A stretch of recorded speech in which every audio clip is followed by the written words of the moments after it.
It's time to see what sticky situations Ken can get himself into while combining that golden honey goodness into his sweet and savory creations. Welcome to Ken's Cooking Corner. So, what sweet goodies do you have for us this month, sir? I've got a recipe. I've made this several times and it's good. It's not sweet, it's a bread. It's a Hawaiian sourdough bread. And I made it, and then it called for like 2 or 3 tablespoons of honey and a bunch of sugar. And I said, no, I want to just make this a honey only. Okay. So Richard did the recipe, made it, and it is good. So it's a sourdough. It's like a hybrid bread. between Hawaiian bread and sourdough bread. So it's a sourdough Hawaiian bread. Do you have to start off with like a sourdough starter kind of thing? It has sourdough starter, but it also has a little yeast in it. Okay. So you can kick it. It'll rise faster than just if you just use sourdough. Very good. So what everybody will have to do is get them a piece of paper and a pencil, or they can go and copy, listen to this 2 or 3 times and they can get it all. That's right. Take notes as you listen, whichever. Yeah. Push pause, rewind. Where I got this recipe, the basic recipe was off YouTube. Ah, okay. And then I made it my own. Yeah. And it is good. I've given it away. I don't eat a lot of bread because I'd get bigger than a horse. But Max, he hit me up the other day. He said, Dad, you spoilt me. I said, how'd I spoil you? He said, because you make bread all the time and you can't buy bread as good as what you make. So there you go. Yeah. Well, that's why I had to start making bread, because your buddy was giving us bread. Well, yeah. That was back during the pandemic, and there was lots of free bread to be had. So yes, yep. But sourdough is easy. It's easy to make your starter, except you have to do. Now on my starter, what I do is just mix my bread flour and my whole wheat flour. I'll mix like half a cup of whole wheat, half a cup of bread flour, and then I'll put a little over a quarter cup of water. Now you want to use either filtered water, don't want to use city water, what's got chlorine in it, or drinking water, out of the bottle. Okay. And then just takes about 7 days once it starts making, and you add a little more to it and it gets to going, and doesn't take long really. But this is a great recipe. I mean, this is good. And I'm ready whenever you are. All right, let's hear it. Okay, what we're going to start out with is 1 cup of sourdough starter. Then we're going to have 5.5 cups of bread flour. Now, I didn't know there was a difference in flours. Yeah. But I started using all-purpose flour. And then I got to using bread flour. And let me tell you, there is a big difference in flours. Yeah, there's a cake flour too. The different consistencies and fluffiness and texture to them. Yeah. My daughter says, well, Dad, when you really want to really make good bread, you'll use King Arthur's flour. Yes, King Arthur is well known for being legit if you're doing anything baking wise. Yeah. Yeah. So I looked at the price of that and I'm sitting there. Oh, HEB. HEB brand it is. Bread flour is plenty good. So anyway, but you'll use 1 cup sourdough starter, 5.5 cups of bread flour. You'll put in, I put 3/4 of a cup of honey. Okay. Now I'd used some honey I got off you. Heck, that was 3 years ago or better. Honey, huh? It was a dark, it was a fall honey, and I've had it around here, and it had already turned to sugar. I had to heat it up and melt it, but it's what I used. Yeah. And then I mixed all that together and put two teaspoons of salt, not iodized salt. I used 2¼ teaspoons of yeast. Then I put 3/4 cup of pineapple juice. Interesting. Okay. That's the Hawaiian bread. That's what makes it Hawaiian, is the pineapple juice. Okay. And then 1/4 cup of milk, 3 tablespoons of melted butter, 2 eggs, and you mix all this together with your flour, and then you will let it sit. You'll mix it, then you put it on your board with a little flour, then you work it, knead it, and you'll knead it for probably, well, the recipe called for 10 or 15 minutes, but I ain't going to sit there and work bread 10, 15 minutes. 3 or 4 minutes is all I worked it for. And then I let that sit and rise. And then let it rise for 6 to 8 hours. Oh, wow. Then busted it down and then I stuck in another 1/2 cup of flour. Okay. And you put that on your board and work it in. You knead it in. Then you will let that rise for another, couple hours. Well, first off, you take that, you break it up into your pieces, put it in your loaf pans, your oiled or greased loaf pans, and then you lay something damp over it. Cheesecloth, kitchen towel kind of thing. Well, you know what I found is better than anything? You know the hairnet, the shower caps that women wear? Yeah. You just lay that you stretch that over it. Over the top of your bowl? Yeah, the plastic hair cap. So it just holds all the moisture in, huh? Oh, yeah, works great. And then let that rise for another 2 or 3 hours. Then you put it in the oven at 350 degrees, 375 degrees for 30 to 40 minutes. Okay. And what I found, this is something I just this is several different recipes I put together. What I take a small 8-inch skillet, put it in the oven when I'm heating my skillet up, let that get hot. Then I'll pull it out and I take about 4 ice cubes and dump it into there. That puts moisture into your oven. Yeah. While you're cooking your bread, it doesn't crack on you. Okay. Allows it to rise and expand without cracking, huh? Yeah. Okay. And this is bread it's bread flour. So you take it, slice it up however you want to slice it. You talk about making French toast.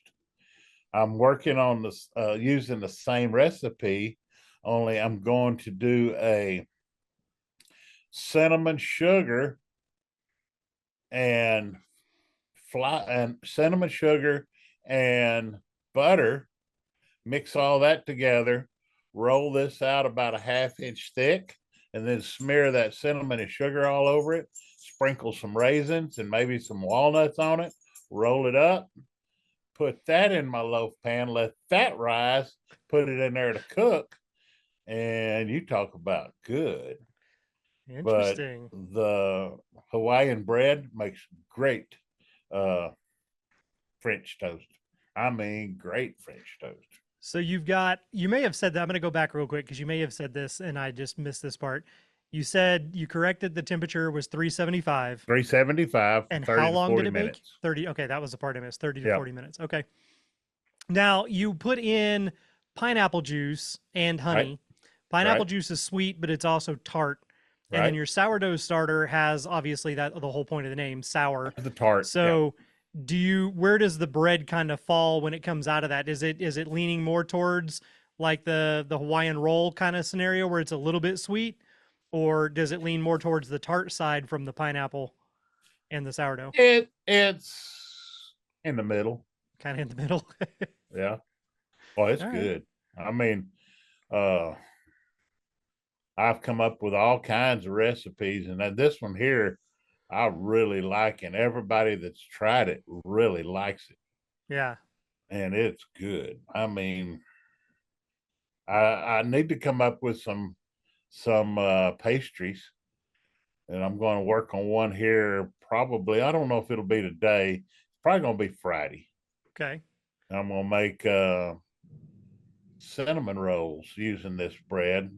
Only I'll be using more honey to make the dough sweeter. And yeah, I just like messing with this stuff. Yeah. It's recipe. I mean, it's something to do. It's different. Now, I know that that you were saying when we talked last time that you need to have some work done on your knees, and you hadn't been able to get out there to the bees as much as you wanted to. But you've July. got July is when that's going to happen. Yep. Yeah. July. I went to the doctor Monday of this week. Went to the orthopedic surgeon.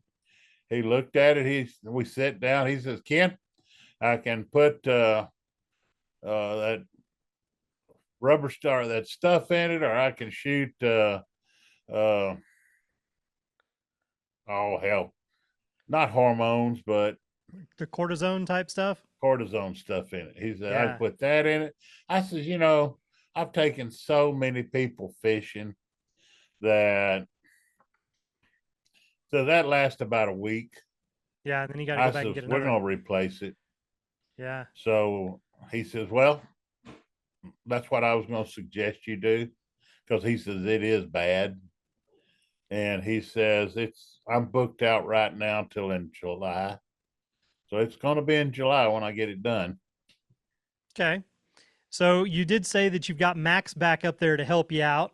Yep. So have you managed to get any honey harvest from your colonies, or have they kind of just had to go out on their own? They've been going on their own since I couldn't do a whole lot. The other day, Karen Sue at one of the swarms I got out here, she says, "We got to get that bunch out of here." I said, "Why?" I was mowing over there, and one of them come after me and then followed me for a good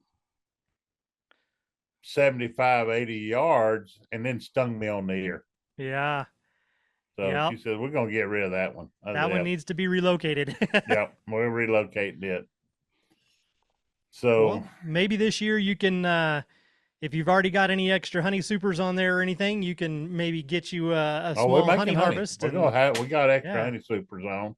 Good. I took the plastic foundation, rubbed it really good with wax and stuck them in there. All right. So, well, fingers crossed. They'll build up and get you some honey in there, and then Max can help you get it out and get it extracted, and then you'll have some of your own honey here to start putting towards these recipes. You're going to need it. I'm looking forward to it. And with the flowers we got this year, it ought to be something crazy. Oh man, with the flowers we got, I ought to send you some pictures and you can post them. But that one field I took you back there and showed you, full of the Indian blankets. Yeah, it's covered. Solid. And across the road, it's covered. And some of them that's right in there close to those fields, I put 2 supers on top of them. There you go. I think they can fill them. They're that big colonies. Yeah. We got some big colonies. Good. Yep. That's what you need to make lots of honey is big colonies. That's it. So on your bread, something that you could do with it after you've gotten it baked. This is a like late night kind of indulgence that I've gotten myself into here recently. But take your bread, put it in the toaster. After you've sliced it up, put it in the toaster and toast it. When it comes out of the toaster, spread it with butter. Right. And then you can either come right over the top of the butter with honey, or you put the honey on towards the end, but get like a ripe banana, not whatever you prefer it to be. I like mine. Mash it up, mix it with a little peanut butter, and put honey in it. Well, actually, I didn't do that. I literally sliced it and laid it across the whole top of the toast. So I've got toast with butter and honey, bananas. Then you drizzle a little bit more honey on the top, and then come over the top of it with brown sugar. Or sorry, not brown sugar, cinnamon. Huh? Same color, different thing. Come over the top with cinnamon, and then when you eat it, the banana almost takes on between the cinnamon and the honey, almost like a butter taste. And it is this really indulgent snack that I should not be eating at 11 o'clock at night. No, that sounds good. I like bananas and peanut butter. Yeah. With honey. That's a good combo too. I've done that as a sandwich, like a PB&J sandwich, but have the banana in there. Yep. Yeah, that comes out pretty good too. This just works as like a nice hot toasted treat. And then you get that fresh banana on there and a little bit more honey and then the cinnamon on the top. And it's pretty good. I like it. Oh, what I've got to make is kolaches and sausage kolaches. And I haven't made any fruit type kolaches yet. Or no, I have made cream cheese kolaches. Okay. And they're good. Yeah. I mean, really good. Very good. That is something that was kolaches and breakfast tacos or something very, very popular in Texas. There, and you don't come across that up here very often, no. Wow, I bet that's right. Yep. Closest thing to a sausage one is a pig in a blanket. That's a Polish food. Czech, I think. Czech, you're right. Yeah, Czech. Yeah. Yeah. And you know why they made it? Why is that? When the guys were working in the fields, they can just take a couple, shove it in their pocket or their bag, and go out there and keep working, work all day, pull it out for lunch, eat a couple of them, and they're done. There you go. Instant lunch right there. Well, I worked with a lady for a little while who was Czech, and she would get really,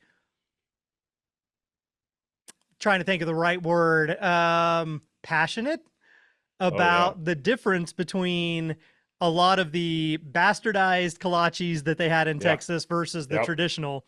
And so like the ones that we really like are the ones like the sausage and cheese and jalapeno in it. But she said, if it is not in a circular fashion with the opening in the middle, like where you would see the fruit, it's not a kolache. So those other things are just a bastardized version of a pig in a blanket as far as she's concerned. I agree. Now, the best kolaches in this part of the world is in a little town called West Texas. Before you get to Dallas on I-35. Yep. I knew you knew where it was at. Yeah. Yeah, they've got a huge sign over there, and that is a great place to pull over and get any of the little tasty things that you can. There's also one if you're going from Austin to Houston. There's a little place. Yeah, there's a little place over there that's got a really good one too. So yeah, it's those are things, unfortunately, that we can't just run out and get up here. They're few and far between if you find them. And there ain't nothing around me. I just had to do like 40-minute drive in the middle of nowhere to go to the vet and then 40 minutes back. And and that was one of the reasons I was like, oh, I'm still driving. I almost made it home. I was so close to, I was like, I don't know, quarter of a mile from the house. And then the puppy threw up. Oh, no. So I was like, great. But yeah, we have to drive everywhere, and there's no little wide spots with kolaches, unfortunately, along the side of the road. No. I don't know. That would be tough. And breakfast tacos, you gotta have breakfast taco. I mean, you don't have there's no Whataburgers. Nope, there's no Whataburgers either. No, heck no. No, there's as far as like actual chains of any type of very unhealthy food, you've got a Subway and a McDonald's, and that's it. Everything else is going to be like some sort of little mom and pop type place, but there's not a donut place here. You have to drive to the next town over if you want to go get donuts. So yeah, and there is no little grab and go breakfast tacos. Like basically in the Austin area, you're just really spoiled. Yeah, you are. There's good food in Austin. There is lots of it. Lots of places you can stop by and grab some of those good little treats and stuff too. But Oh well, such is the life. You trade all those conveniences for the peace and quiet of nature. Yeah. You got a lot of pine trees and a few black bears around you now. Yeah, pine trees, and we got what they call the skinny pine. So they're the ones that they purposely drop all their lower limbs, and they just have the canopy at the very top of them. And those suckers can get pretty tall. We've got a lot of those. We've got lots of blooming trees. So the spring here, we've got 3 different kinds of dogwoods, and then you've got your red buds. There's several things that I have not been able to identify. We have what is that called? Sarsaparilla or sassafras. Sassafras, that's what it is. We have sassafras trees, which is really interesting because if you cut them or pull them up, it kind of gets like a root beer type smell to it. It's very aromatic. So that was kind of fascinating to discover that. But there's all kinds of different trees out here. I'm still trying to learn all the ins and outs. And then, yes, unfortunately, the black bear. He would like your bread too. Oh yeah. Got any moonshiners close to you? I mean, I don't know if it would necessarily be moonshiners, but I do know a road that if you go down to the very end of it, a very large man who can barely fit through the door will meet you on the front porch with a shotgun. And then you just wave and turn around real quick and be like, sorry, I got lost, and leave. So is it moonshine? You ain't getting close to it. Yeah. Is it moonshine? Is it something else? The world may never know. Yeah. It's one of those better not to know kind of scenarios in that situation. Yeah.